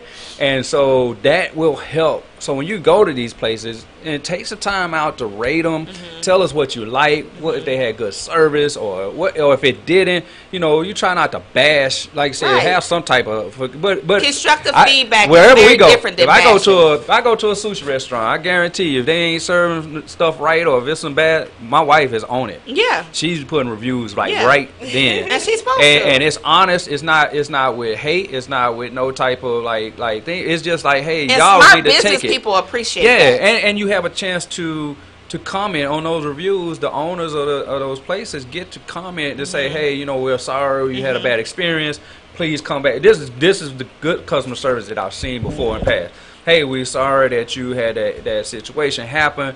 If you come back, we'll give us an opportunity, to try again. Our next meal is free. You come in, bring a guest or whatever. They go out of there. Good customer service gets you a long way, and you'll go back and try it again. Right. Now, if they fail it again, which we've had that happen before, then you don't go back there. Don't spend your money there, and you put your comment like, hey, we tried again, and it was the same sucky service, the same attitude, whatever it is, and then you go on and find something else and keep it going. But you don't crucify the whole black culture because one place was messed up. So, but I'm sorry. Go ahead. I wanted to ask. So if somebody wanted a hard copy like this, where can we get that from? Okay, so we print the directory every February, Black History Month, and because we print 10,000 copies, which is not a lot. And so what ends up happening is once we start our distribution and put them in the location we do, like the Chambers of Commerce's or at restaurants or barbershops, beauty salons that we have partnerships with, then they're pretty much, we spread them out through events that we do throughout the year and some other stuff. So usually you can get the hard copy at the beginning at some locations that don't run out, whether that's like I said, South Dallas Cafe or some of the barbershops like King of Cuts Barbershop and so old list. And we'll include that list for next year on the new website. So it'll be listings of where you can find it. But what I did to kind of help people not worry about the hard copy that much is if you go to our website or you email me, either one, go to the website I prefer because it's right there. You go under our advertise part, and then right where it says the printed edition, we have a link for the electronic edition. So basically, click on that. It's going to take you to the actual pages, the PDFs of this book, and every page that's in that book is on that PDF, and it turns it like a regular book. Page. It turns it for you, and you can zoom in. It's got all the listings, so you don't never have to be without that. All the listings that's in the book is in the online directory, so you almost don't need that book too much. Now, if you just want to go look and see some of the ads or see who's listed, but the world is so virtual but now. You can do that. Yeah. I want you to still go to that book and go. You can even save the e-edition to your laptop or to your phone or whatever. But you also just can go to the directory, and everybody that's in there is on the directory, and everybody on the directory is in the book. So I mean, it coincides the information together. is there. Yeah. So the easiest, quickest way now is going to be going to the website. Either do the GoBlackBusiness.com, and you can do the drop down from the categories, or you can type in the little search window where it says what, where. And then eventually here in the next month or two, if you see on the site, on the home page, we got a picture of Dallas, Houston, Los Angeles, New Orleans, St. Louis, Seattle, Philadelphia, New York City. I love it. You can go to those cities and be able to find stuff, but we're doing nationwide. So it doesn't matter what city you're in the next few months. It's going to probably take me about 2 or 3 months to populate all of the businesses like that. But it's a system that I have that will extract all listings as much as I can from wherever I need to get it from, and just inject it into our website so that you, no matter where you're at in the United States, in Hawaii or Puerto Rico or wherever, if it's a black owned and you need it, all you do is just type it in. You don't no longer have to go search black nothing. You just put it in and it'll find it. And then when you get those listings, you'll see where it says it's black owned. So if it's not checked black owned, then that means that maybe somebody doing some services or they snuck it in on us or something. But I usually have a group that approves all listings before it's put up anyway. So, but that's gonna help. Midwest? You in Milwaukee? I'm about to be. Good. We're about to be. Hey, that's the right answer. You in North Carolina? You need to be in And Milwaukee. technically we are. Like right now, if somebody in Milwaukee wanted to list their business, they can list their business right now in Milwaukee, anywhere in the United States, so that it helps us. So what the onus that's on me now is to not only extract and go into all the cities nationwide to pull what I can to inject into our system. It's also what we was talking about. I now have to get strategic in advertising and making partnerships with newspapers and radio stations, and start really getting people in every city that know that this is what we're doing. Black newspapers there. Right. Yeah. And that's what's good about being with at the Dallas Weekly newspaper. Like they're like basically like 13 like power strong, long history newspapers throughout the country, and so I'm just gonna get those relationships and just kind of just figure out ways that we can do stuff together and figure out how to kind of get out to everybody in those cities, particularly to get people to register and list and everything else. But yeah, we have a PR campaign going. We are reaching out to Black Chamber, the U.S. National Black Chamber of Commerce, about doing some stuff. So it's gonna be be hot. I love it. That is awesome. I love it. Yeah. And I swear I remember you from when you first started. I know you came to the dock. If it wasn't you, it was your representative. But in Fort Worth? Yes. Maybe. I know. I remember. Yeah. And they were just starting out, and I was excited. Yeah. Yeah. So and they kind of looked like you. It might have been me. How you told me you never been to the dock?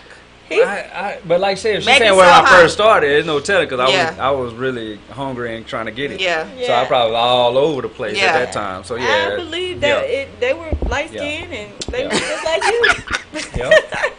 Where's the bookstore at anyway? Off of Meadowbrook on the east side of Fort Worth. Right. Okay. That's the east side, right? Yeah. Mm-hmm. Yeah, from Meadowbrook, 820 in Meadowbrook. Okay. So yeah, we just gonna say you was there because my we were. I remember stuff like there. that. I may not remember like what I did the weekend before, but I'm gonna remember that. Right. Yep. Well, I know that it is very important for us to. This is my thing. These are opportunities to grow your business. It really. Take the color away from it. Right. Mm-hmm. Just grow your business. Right. But the thing of it is this is a way for you to have a target market. So when people are looking specifically for people like me who want to support Black-owned businesses, you make it easier for them to find you. So I vow that HighVibe will be in this book next time he prints. That we will be on that website sooner than that. Because it's an opportunity for me to share what I do, and that's marketing. That's me. If I believe in my business, then I want as many people to know about it as possible. Exactly. So if I want you to know about it, then I got to get out here and make some noise. And this is a way for you to collaborate with somebody else. And people need to understand that, like, we all win when we work together. Everybody wins. So I win. Shane wins, the Black Business Directory wins by getting my business. I win because he's helping me to market my business. So we both win. It's a win-win situation when you treat your business relationships the way that they're supposed to be. So I am a big advocate. I got all kind of ideas in my head about the Black Business Directory and GoBlackBusiness.com and how we can join forces together and stuff that we could do. Look for some mixers, some real classy mixers with you Black business folks at Brick House Lounge, and we can do some stuff, honestly. And that is how we grow, and we can on purpose exchange. He came and spoke at the luncheon. Was it 2 weeks? Well, last week. On the 7th. And was just, I mean, opportunities are there. It's just up to people to take advantage of that. Because here's one thing that I think is very, very, I'm impressed with, is the ad board. The ad board is a huge opportunity that I think people are sleeping on. Yeah. It's growing, and it's growing fast, but I really think people are sleeping on it because of this. I think every Black-owned business, well, I'm going to say Black-owned because that's just what I'm about, should have that ad board inside of their business. And this is why. It connects you to other business owners, number one. Number two, it is a collaboration between you and everybody else that is advertised on that screen, that you are allowing them to be marketed in your business, but it is the same thing for your business marketed all over DFW. So it is a total win-win situation, and it's very, very affordable. He has different packages. You can do a monthly package, you can do a yearly package and save a lot of money. So there's really no reason for us to not take advantage of these opportunities that are out there. That's just and what she's talking about is we have what's called a smart signage television systems. And if you've ever been inside either Brick House, DeSoto or Arlington, if you've been in Legends Bar and Grill, if you've been at South Dallas Cafe or Truth Nightclub or Off the Bone Barbecue or Big Ray's Barbecue in Allen, we got in Frisco at a barbershop at the new U.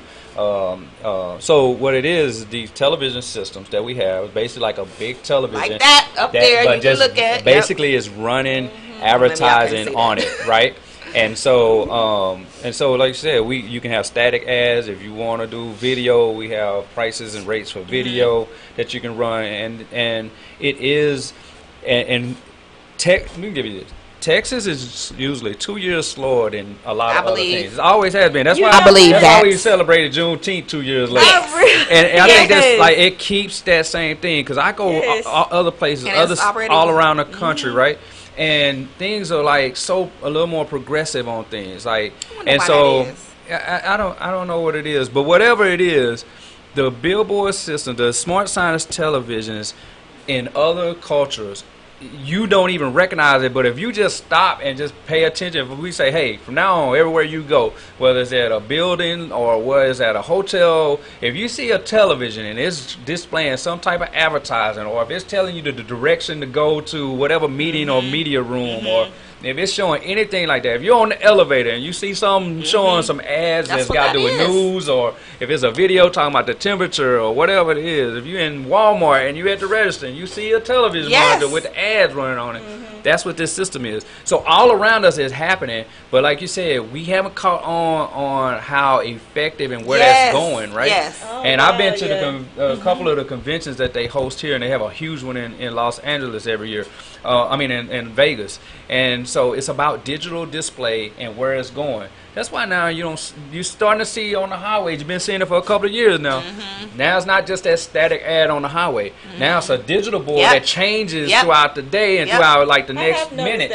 And so so that thing, the whole digital technology stuff is changing. Right? Yeah, they have it everywhere. Oh yeah, everywhere.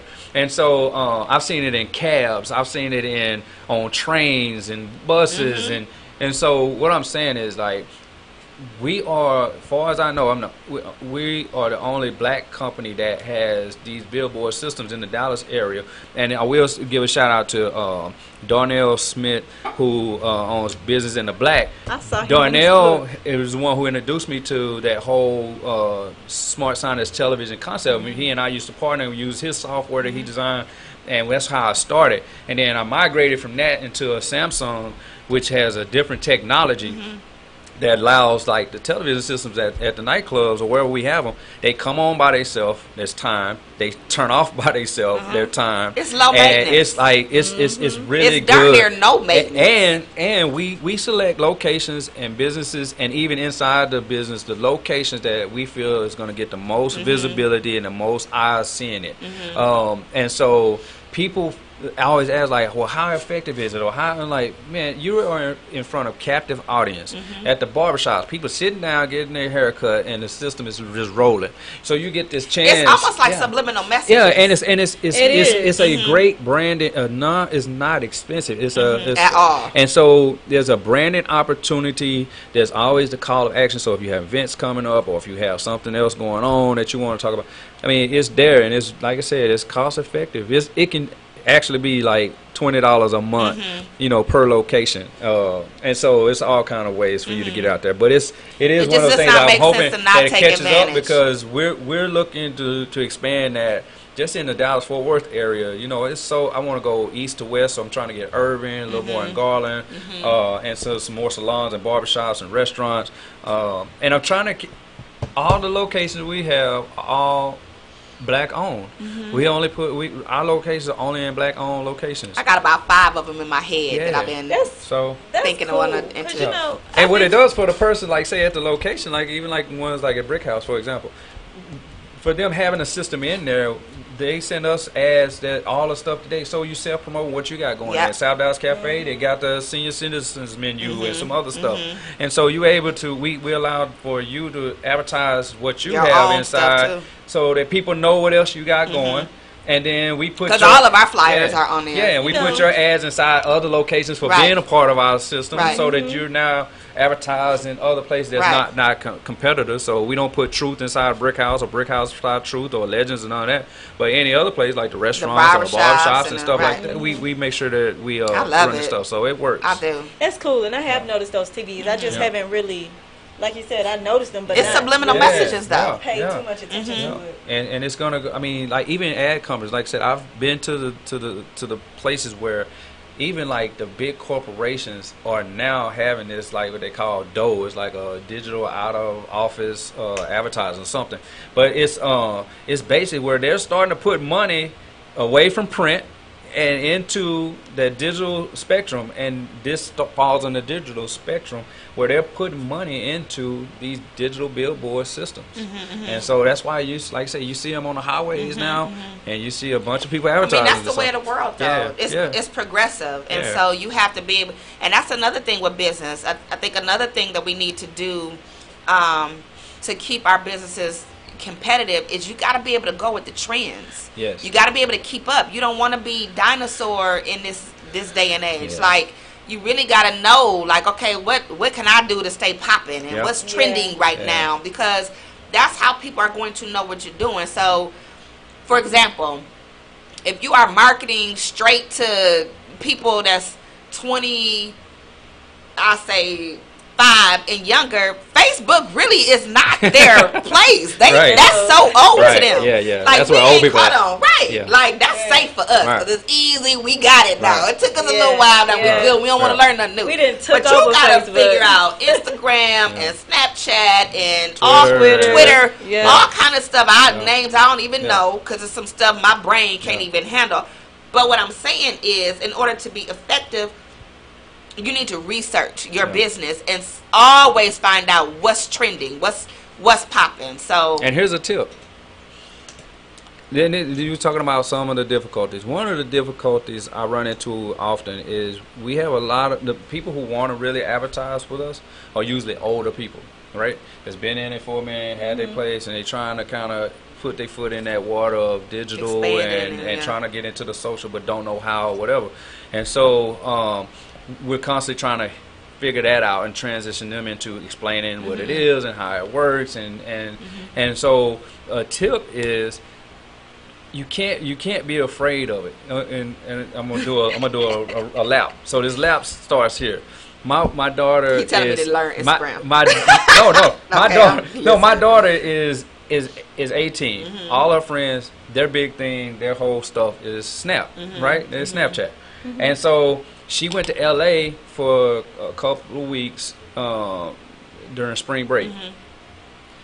Nobody was messing with Snap. Because they on something. They on IG. Instagram is it. She say everybody like, what's your IG? What's your IG? What's your Instagram? What's your Instagram? What's your Instagram? Because all you got to remember, all these real social people that's doing it in LA and some of these big cities like that, but especially on that West Coast, Instagram is their thing. Snap, like they not with Snap, and that don't mean Snap is not affected. But again, it made me think, like, is it that 2-year thing? Now, I've listened to a lot of different people who talk, like Gary Vaynerchuk is a guy who talks about all these social platforms all the time, right?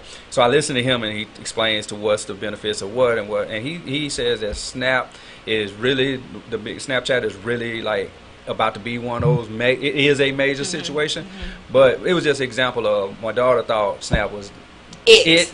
Got up there and it wasn't. And everybody, she was trying to say, "Hey, let's connect. You need my sneeze." Like, oh, what's we don't do Snap. What's IG? IG, yeah, what's IG? Oh wow. So, but the tip. Now I ran around the lap. Now I come back to this.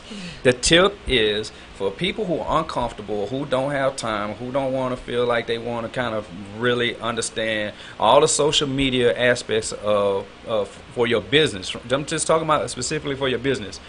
Find somebody young, find your niece, your nephew. They got it. They know how to do it way quicker than we do. Right. They understand the aspects of it. So all you got to do is just allow them to kind of do what they want to do. Hey, this one, pay them a little something on the side, $20 or whatever. And if you want to get real fly about it, it's a tax write-off to hire people in your family, and they don't have to be of age. They can be like 15, 14, 13, and you can put them as a tax break, and they can get up to so much money a year, and you get a tax cut just for paying people in your family. All right, so you could pay somebody a salary, a 13-year-old a salary in your family to handle all the social media stuff. And you ain't got to all you got to do is just monitor to make sure what they're doing. Yeah. And, I mean, that's a tip. Other one is find some interns. Go to Paul Quinn College.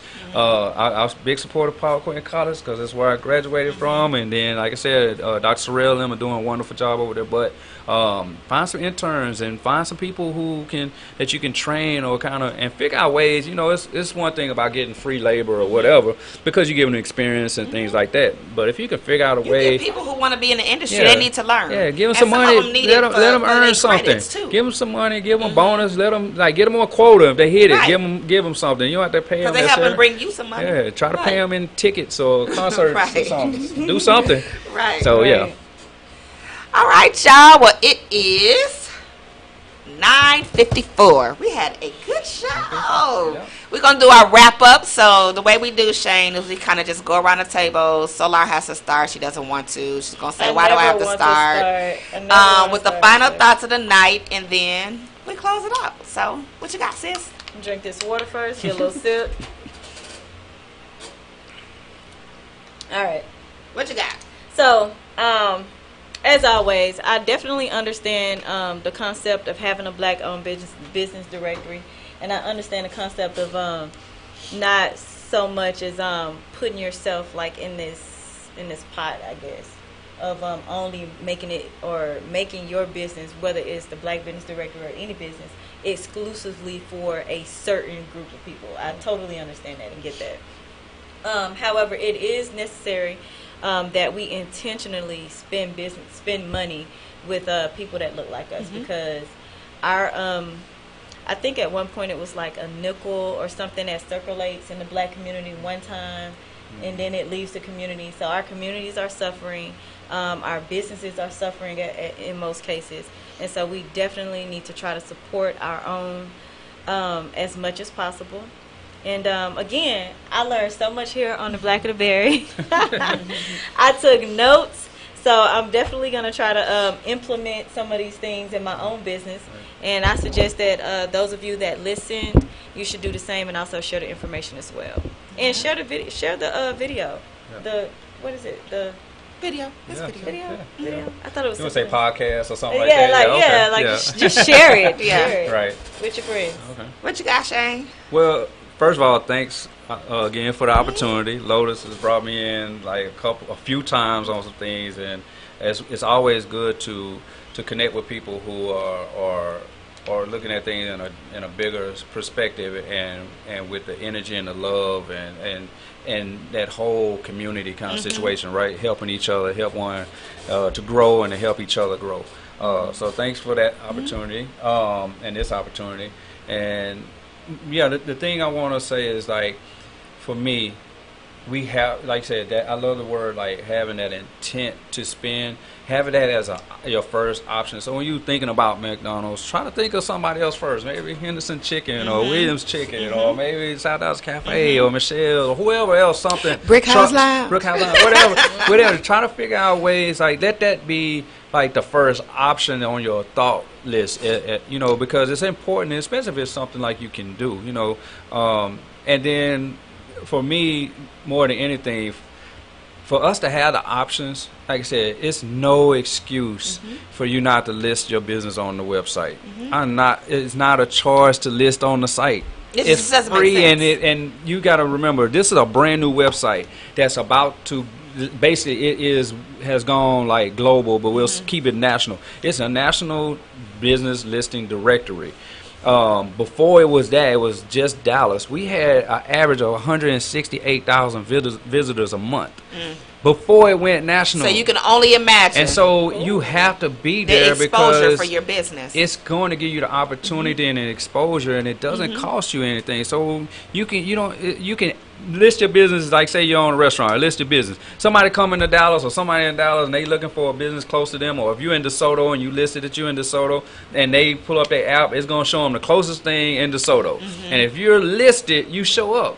Not if you advertise. If you list it, you show up as an option for somebody to come spend money with you. There's no reason why you shouldn't list. There's no reason why you shouldn't tell somebody else. If you don't own a business and you know somebody who's black owned and owns a business, then tell them to go list their business. Right. It's absolutely free. Right. That's it. Right. And so for us to really kind of have those options and to really make it happen and work, just list your business. That's all it is. What's the stuff you brought? Oh, I brought some tickets to Lone Star Park. Again, it's not black owned, but I got some really cool people who used to work with the Dallas Mavericks who are now over at Lone Star. And so anyway, they gave us some free general admission tickets. Their season starts this Thursday. And so, you know, black people go to the horse races, man. I think it's fun. So I was going to have you get these away or however you wanted to. I had like a couple pair for you and a couple pair for other guests. And G, you don't get none. You want to hear? Hey, Uncle Squeaky, you already know. Just hit me up. But and then we had also the Texas International Hair and Trade Show. Katrina Webb is one of the main people behind this. This their 18th season, if I'm not mistaken. And so that's going to be on June 23rd through the 25th over at the Mesquite Convention Center. And it's a really nice, like it's Bonner Brothers, but not Bonner's Brothers. There's nothing touches that, but it's our version, Dallas's version of that, where people come from all over, hairstylists, makeup artists, barber, and they compete and they have like vendors, and it's a really good event. And when is that again? That's going to be June 23rd through the 25th. And you can go to the website for that, TexasHairShows.com. They're looking for vendors. If people want to be a vendor there, they still have vendor booths. But like I said, they had 3,000 people last year. So it's really a hot thing. I'm partnered with it because I believe in it. I went and saw it. The quality people behind it, good black customer service, professional, done right kind of events. And so that's the only reason that I'm even talking about it or even a part of it, is because of the fact that I went last year just to see, and it was on point. And I loved it. I've heard a lot of good things about that event, so, but I've never been. Yeah, so but you just man, come need to out. Try to come this year. It's so nice, and they have like this big hair show. It's called the America's Top Hairstylist, and it's a great event. Like it's like a show. It's music, it's DJ, it's dancing. It got all kind of crazy hairstyles. And to see how creative people are. Cool. But it's something different and something unique. Something cool to go to. Yeah, definitely. Something different. Yep. All right, so this was a great show. Thank you, Shane, for coming to hang out with us. We really appreciate it. This is like a high for me. Anytime we're talking about building our people and our economy and bringing wealth into the community and just establishing professional, very well put together black businesses, it's just a rush for me, because I know how great our people are. And I know that once we all really figure that out and we can just kind of put it all together and support each other, I know we can go. So that's this is always a special show for me. That's why we do it often, talking about black-owned businesses, because we need that. We need the conversation. So my final thoughts for the night are, you already know what I'm going to say. Buy black. Spend on purpose with your people. That's just what you got to do. And and for all of you black-owned businesses, appreciate your customers that come through that door. Show them love. Let them know that you appreciate them being there by giving them the best service that you can possibly give them, because they chose to come and patronize you, and they could have chose to go anywhere else. So that's my tip to black-owned businesses. And for everybody else, on purpose, show love to your people. Be patient as we grow together. Don't write black folks off because you had one experience or two or three. It doesn't matter. Just address the situation, and if you don't get it handled, find somebody else that look like you to go patronize. That's all you do. Don't bash anybody, because you don't know what goes into each individual business. You can have the exact same type of business, but you still don't know their operation. So don't bash. Give constructive feedback in order for our people to grow and put out the best product or service that they can do. But do not bash, because that is so harmful. And it is just not necessary. And we got to get to a different mental state in order for us to get to a different financial state. So that's our time tonight on the Block of the Berry. Have fun with y'all tonight. Come hang out with us tomorrow at Brick as we get into the conversation. We have the situation on Wednesday nights, live talk show at Brick House and 8:30, and we want to see y'all there. And that's it. Good night. Peace. Hey. Peace. You know what? This book right here is so cool because I was, like those